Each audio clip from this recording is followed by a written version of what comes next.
Olá, bom dia para você. Hoje é segunda-feira, 4 de abril, e você confere agora notícias aqui do Senado. Começa hoje mais uma semana de esforço concentrado no Senado. Estão previstas 19 sabatinas nas comissões e também votações dos indicados em plenário depois, em audiências públicas, sessão de debates temáticos, homenagens e votações de projetos nas comissões e no plenário. Vamos então conferir a agenda das comissões para esta semana. Aqui no telão vai aparecer, sim, muito bem. Hoje a primeira reunião vai ser da Comissão de Direitos Humanos. Daqui a pouco, às 10 horas. Os senadores vão debater o Estatuto do Trabalho com foco na reestruturação do atendimento no INSS, já.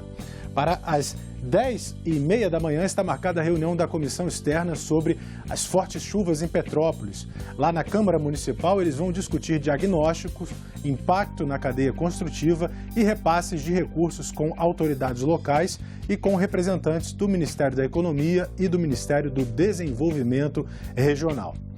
E também hoje, às 6 horas da tarde, a Comissão de Desenvolvimento Regional faz a segunda mesa do ciclo de debates sobre turismo, com o tema O Impulso do Setor de Cruzeiros à Atividade Turística, Perspectivas e Desafios no Pós-Ômicron. Amanhã, as atividades começam às 9 horas da manhã. A Comissão de Assuntos Sociais vai sabatinar indicados para o Banco Central e para o Conselho Administrativo de Defesa Econômica, o CAD. Bom, no mesmo horário, 9 horas da manhã, amanhã, Comissão de Educação, ouvindo prefeitos sobre denúncias de beneficiamento indevido na destinação de verbas do Ministério da Educação. Às 10 horas da manhã, a Comissão de Constituição e Justiça também vota autoridades. Vão ser sabatinados indicados para o Tribunal Superior do Trabalho e para o Conselho Nacional de Justiça. Às 11 horas da manhã, a Comissão de Assuntos Sociais, que pode votar 20 itens. O primeiro regulamenta a profissão de educador físico. Vamos ver a próxima. Às 2 horas da tarde, Comissão de Relações Exteriores recebe o embaixador da Rússia para falar sobre a crise com a Ucrânia. E também, às 2 horas da tarde, Comissão de Infraestrutura fazendo reunião em duas partes. A primeira vai ser para sabatinas de autoridades, na segunda vão ser votados projetos como que proíbe perdas não técnicas sejam cobradas na conta de luz. Na quarta-feira, a primeira atividade será da Comissão de Meio Ambiente, às 8h30 da manhã. Um dos projetos na pauta cria a Política Nacional de Direitos das Populações Atingidas por Barragens. E depois a Comissão de Segurança Pública, CSP, Comissão de Segurança Pública, se reúne às 9 horas da manhã, da quarta-feira, para votar projetos e um deles proíbe a tese da legítima defesa da honra nos crimes de feminicídio. Para as 10 horas da manhã de quarta-feira, desse esforço concentrado, está marcada a sessão da Comissão de Constituição e Justiça, que deve votar a reforma tributária. Vários olhos ligados nessa agenda. Também às 10 horas da manhã, a Comissão de Relações Exteriores, que vai ouvir o ministro das Relações Exteriores, Carlos Alberto França. Ele vai falar sobre as atividades da pasta. Às 10h30 da manhã, Comissão de Assuntos Sociais, quarta-feira, debate telesaúde com especialistas. E a Comissão de Relações Exteriores volta a se reunir às 2 horas da quarta-feira, dessa vez para ouvir o encarregado de negócios da Ucrânia, para falar sobre a invasão russa. Agora vamos para a quinta-feira. Quinta-feira, a Comissão de Relações Exteriores, novamente marcada para as 9 horas da manhã, vai sabatinar indicados a embaixadas. E também para as 9 horas da manhã de quinta-feira está marcada a reunião da Comissão de Assuntos Econômicos, CAE, sobre o novo marco legal do saneamento. E nós vimos aí na agenda que uma das atividades desta semana de esforço concentrado vai ser a audiência com prefeitos amanhã para tratar de denúncias de corrupção no MEC. Os senadores da Comissão de Educação decidiram chamar esses prefeitos depois que o ex-ministro Milton Ribeiro não compareceu à audiência em que era esperado na última quinta-feira. Até o início da reunião, nenhuma sinalização de que o ex-ministro Milton Ribeiro iria ou não à comissão. O ministro não deu nenhuma justificativa que se viria ou não. O tempo ainda está aberto para ele comparecer, mas até agora não compareceu. Na noite de quarta-feira, depois de encaminhar ofício ao presidente da comissão, senador Marcelo Castro, Informando que Milton Ribeiro não poderia comparecer porque não era mais ministro, a assessoria parlamentar do Ministério enviou novo ofício pedindo que o anterior fosse desconsiderado, porque, como Milton Ribeiro não era mais ministro, o MEC não poderia falar por ele. Milton Ribeiro deixou a pasta no início da semana, pressionado por denúncias de favorecimento na liberação de recursos do Fundo Nacional de Desenvolvimento da Educação, o FNDE. De acordo com as denúncias, os pastores evangélicos Gilmar Santos e Arilton Moura influenciavam na destinação dos recursos do fundo, inclusive com pedidos de propina. Em áudios divulgados pela imprensa, Milton Ribeiro disse priorizar municípios administrados por prefeitos vinculados a pastores, a pedido do presidente Jair Bolsonaro. Foi um pedido especial que o presidente da República fez para mim sobre a questão do Gilmar, apoio. Então, o apoio que a gente pede não é segredo, isso pode ser publicado. É apoio sobre a construção das igrejas. A comissão já aprovou requerimentos para ouvir o presidente do FNDE, os pastores Gilmar Santos e Arilton Moura e prefeitos que denunciaram pedidos de propina por parte dos pastores em troca da liberação de verbas. São prefeitos que já admitiram publicamente que receberam propostas de propina. Tem casos de todo tipo, tem até prefeito que recebeu proposta de propina em Barra de Ouro. Eu vejo essa denúncia tem que ser apurada, senador.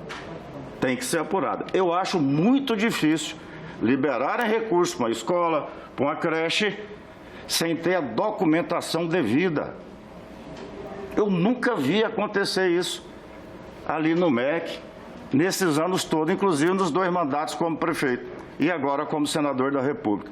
Agora tem que ser apurado. É muito grave o que Vossa Excelência falou aqui hoje. Na reunião desta quinta-feira, os senadores aprovaram requerimentos incluindo mais prefeitos e também 2 requerimentos para ouvir o ministro interino da Educação, Vitor Godoy Veiga, que era o secretário executivo da pasta.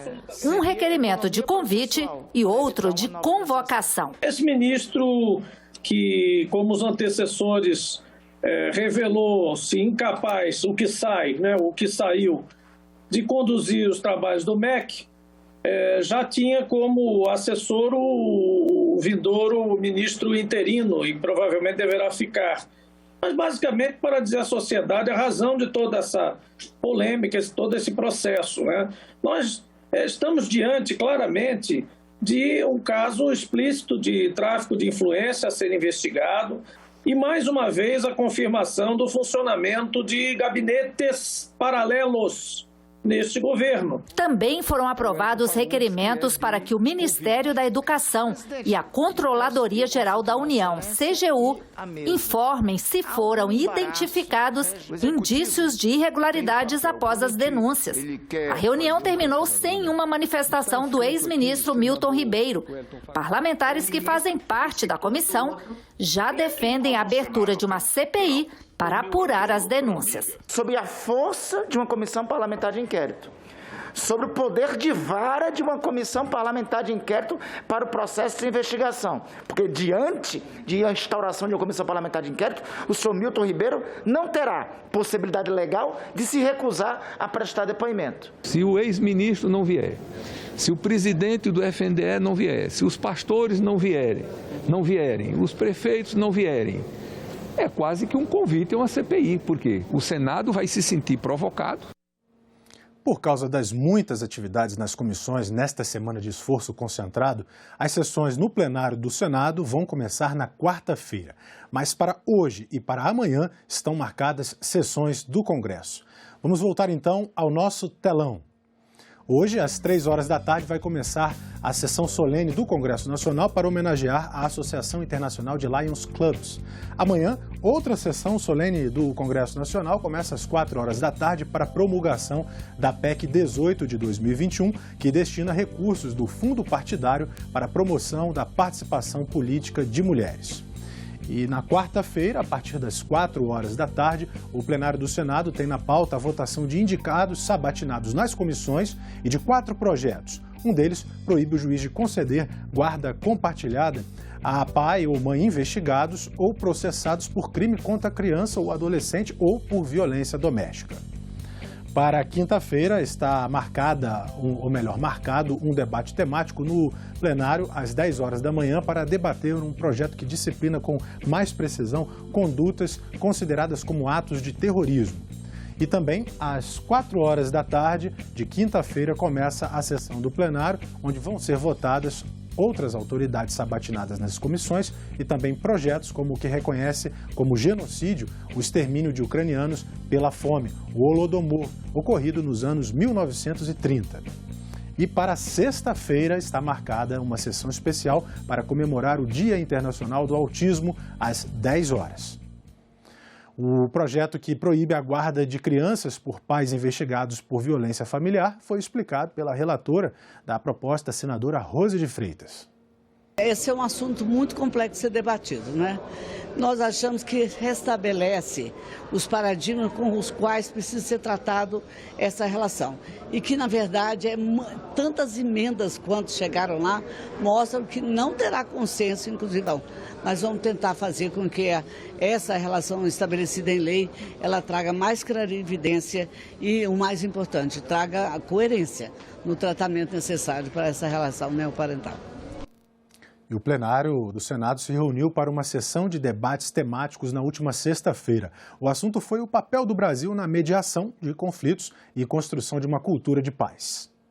Enquanto o cenário mundial se agrava pela realidade de mais uma guerra no velho mundo, o senador Eduardo Girão se questiona: que cabe ao Brasil nessa hora? Que papel o Brasil pode exercer nesse momento tão delicado da humanidade?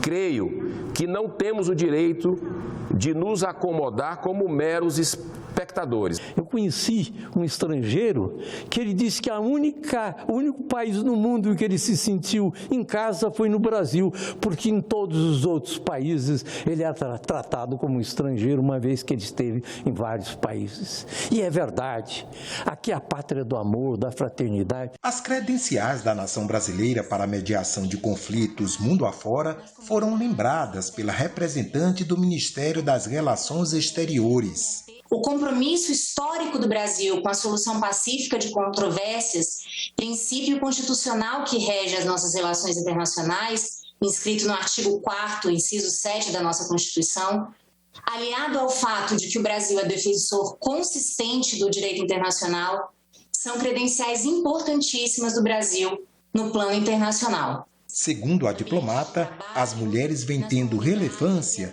em situações de mediação em várias partes do mundo. Nos últimos anos, a participação de mulheres em esforços de paz tem sido promovida como prioridade das Nações Unidas. Em 2019, foi lançada uma aliança global de redes regionais de mulheres mediadoras, que já conta com mecanismos de 6 diferentes regiões. Este debatedor disse que a mediação é um esforço na perspectiva do servir ao próximo e que traz retorno aos próprios mediadores. Essa é a grande lição da mediação. Nós, no dever de servir, nós também nos curamos. A mediação, ela não é apenas uma ferramenta que a gente coloca em determinado momento e depois a gente guarda numa prateleira. Ou somos mediadores ou não somos. Ou adotamos isso enquanto filosofia de vida, ou estamos nos enganando. É uma mediação que não se limita a buscar soluções para sintomas aparentes de conflitos. É compreender a raiz do conflito e ressignificar na sua essência, porque do contrário ele vai voltar e voltar e voltar.